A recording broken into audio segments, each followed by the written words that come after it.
Assalamualaikum warahmatullahi wabarakatuh. Kembali lagi di Bisa Kes, Bincang Inspirasi Podcast. Kali ini kita sudah kedatangan tamu yang luar biasa. Biasa kita sapa Bung Baim, atau biasa juga ada singkatannya Bung Ibas, Ibrahim Asnawi. Selamat malam Bung Ibas. Selamat malam. Assalamualaikum warahmatullahi wabarakatuh. Waalaikumsalam warahmatullahi wabarakatuh. Terima kasih atas kedatangannya di studio Bisa Kes. Ya. Pada malam kali ini kita akan bercerita atau berdiskusi santai tentang isu yang sangat hangat hari ini diperbincangkan, yaitu peraturan pemerintah nomor 85 tahun 2021 tentang PNBP atau penerimaan negara bukan pajak di sektor perikanan. Karena kita tahu bersama bahwa kehadiran dari PNBP ini sendiri sejak bulan September sampai saat ini itu selalu mendapatkan protes ya. Mendapat protes dari berbagai kalangan, mulai dari senator sampai dengan organisasi-organisasi yang bergerak di sektor perikanan. Maka pada kesempatan kali ini kita akan mencoba mendengarkan pendapat dari Bung Ibas ini, Bung Baim, selaku perwakilan dari Wakil Ketua Kemaritiman KNPI Provinsi Maluku Utara, ya, dan karateker dari Serikat Nelayan Nahdlatul Ulama Kota Tidore Kepulauan. Benar ya? Ya, betul. Baik Bung Baim, sebenarnya apa permasalahan dari PP 85 ini sehingga mendapatkan protes yang begitu banyak? Terima kasih ya Bung Opik. Pertama-tama saya mengapresiasi atas undangan yang sudah diberikan ke saya untuk bisa sedikit berbagi informasi kaitan dengan polemik munculnya peraturan pemerintah nomor 85 tahun 2020. Nah, tentu kehadiran peraturan pemerintah nomor 85 ini sudah memunculkan reaksi protes. Nah, kira-kira reaksi protes ini hampir di seluruh Indonesia. Nah, kita juga sempat sudah menyaksikan di beberapa media televisi nasional, sejumlah nelayan harus turun ke jalan melakukan protes dalam rangka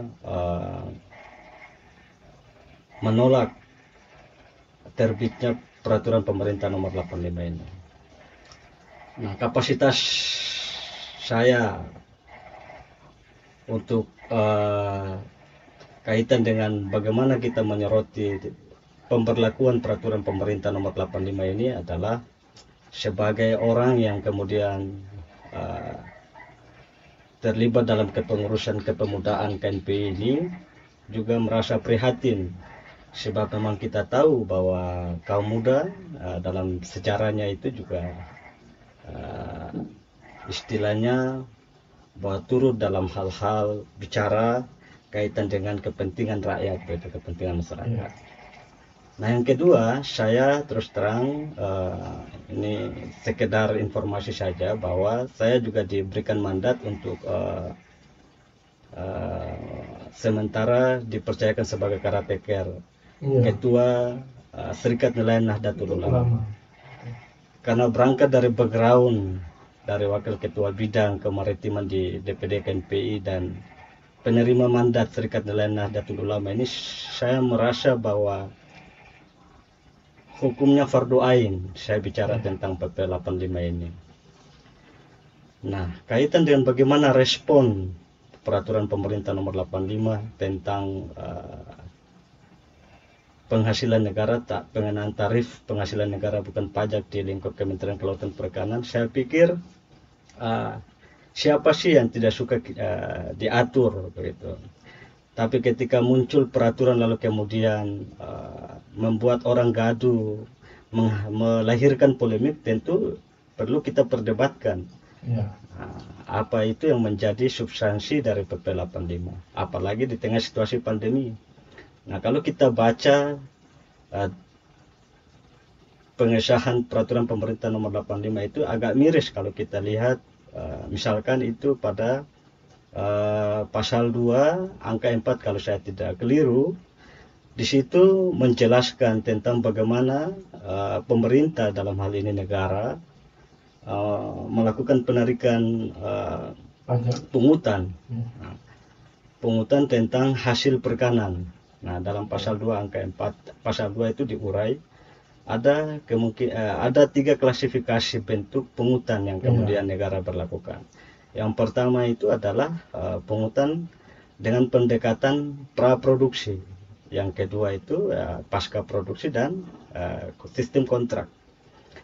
Nah, protes yang dilakukan nelayan dan seluruh orang-orang yang kemudian bersinggungan dengan kepentingan diterbitkannya PP 85 ini adalah pungutan kaitan dengan pasca produksi. Pasca produksi yang menjadi titik poin, titik poin yang kemudian diprotes oleh banyak kalangan. Dan setahu saya juga KNPI juga pernah melakukan dialog kaitan dengan itu. Terus pengurus pusat Serikat Nelayan Nahdlatul Ulama melalui ketua umum juga sudah melakukan protes juga. Cuma sampai saat ini ya belum kita lihat hasil yang kemudian memuaskan, terutama nelayan sebagai pelaku utama dalam menggerakkan sektor perikanan. Nah, saya sedikit menjelaskan bagaimana itu mekanisme pasca produksi itu. Jadi dalam PP 85 itu pungutan pasca produksi itu dilekatkan atau diberikan ke nelayan manakala nelayan itu pada saat operasi penangkapan di laut, dari fishing base ke fishing ground, balik kemudian mendaratkan ikan itu, lalu dikenakanlah itu pungutan sebesar 5%. Jadi 5% itu di dalam PP 85 itu mengatur tentang koefisien nilai dikali dengan produktivitas hasil penangkapan. Jadi kalau ikan 1 ton misalkan, harga misalkan 1 juta kalau kita asumsikan, itu ya 1 juta dikali dengan 5% ya kira-kira 50.000 kalau ini. Nah, dan itu tiap hari.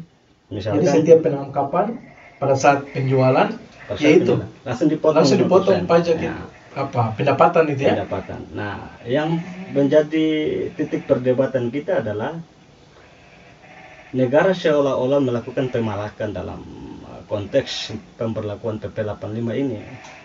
Yang dimaksud dengan pemalakan ini mestinya negara mengkalkulasi terlebih dahulu. Misalkan saat nelayan itu keluar, itu kan ada biaya operasional. Betul.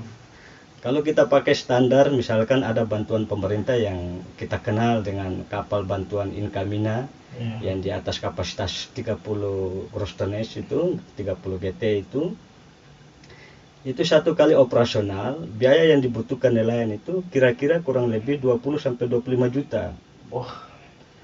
Nah, bayangkan kalau operasional yang keluar dalam 1 hari penangkap, dalam satu kali penangkapan ya, 1 kali keluar, atau istilah dalam perikanan itu 1 trip penangkapan, itu mungkin ada yang 3 hari, ada yang 2 hari, tergantung nelayannya, tapi rata-rata ada yang 3 hari, bahkan ada yang 5 hari. Kalau dia keluar lalu kemudian dia membutuhkan operasionalnya 20-25 juta, lalu kemudian hasil tangkapannya kira-kira hanya 500 atau 1 ton, 500 kg atau 1 ton, berarti tidak ada keuntungan pada saat itu. Pada saat dia daratkan ikan, dia tangkap ikan lalu dia daratkan, lalu kemudian dikenakan dengan tarif pasca produksi, tentu nelayan tidak akan mendapat untung. Yang ada nelayan mengalami kerugian karena Kos operasional tidak bisa tertutupi dengan hasil yang didapatkan. Kalau dengan asumsi dalam 1 bulan 18 hari sampai 20 hari atau 22 hari penangkapan, lalu kemudian dia cuma dapat 1 ton, 2 ton, 500 kg, sementara pemberlakuan PP 85 itu tidak memandang seberapa besar kos operasional yang nelayan keluarkan. Jadi ini sapu rata ini semuanya? Jadi sapu rata. Jadi istilahnya dalam PP 85 ini, saat ikan didaratkan di pelabuhan perikanan, langsung saat itu juga dihitung berapa total ikan atau produksi atau hasil penangkapan saat itu, dipotonglah 5% dari total penangkapan. Sementara saya berkeinginan mestinya negara, dalam hal ini Kementerian Kelautan yang domainnya sebagai instansi teknis dalam menjalankan atau menegakkan ini PP 85 ini, mestinya dia menjelaskan atau mempertimbangkan kos operasional nelayan terlebih dahulu. Setelah itu sisanya baru dipotonglah 5%. Apalagi kan kita tahu ikan, sumber daya perikanan, terutama ikan, itu berbeda dengan kita mengelola sumber daya daratan, misalkan hasil perkebunan atau hasil pertanian. Kalau hasil pertanian atau perkebunan, itu kita sudah bisa mengasumsikan luas lahannya berapa, hasilnya sekian, itu kita sudah pasti tahu. Berbeda dengan ikan, ikan ini kan kita harus kejar, apalagi jenis-jenis ikan yang tingkat migrasinya jauh, misalkan ikan-ikan pelagis besar, taruhlah begitu.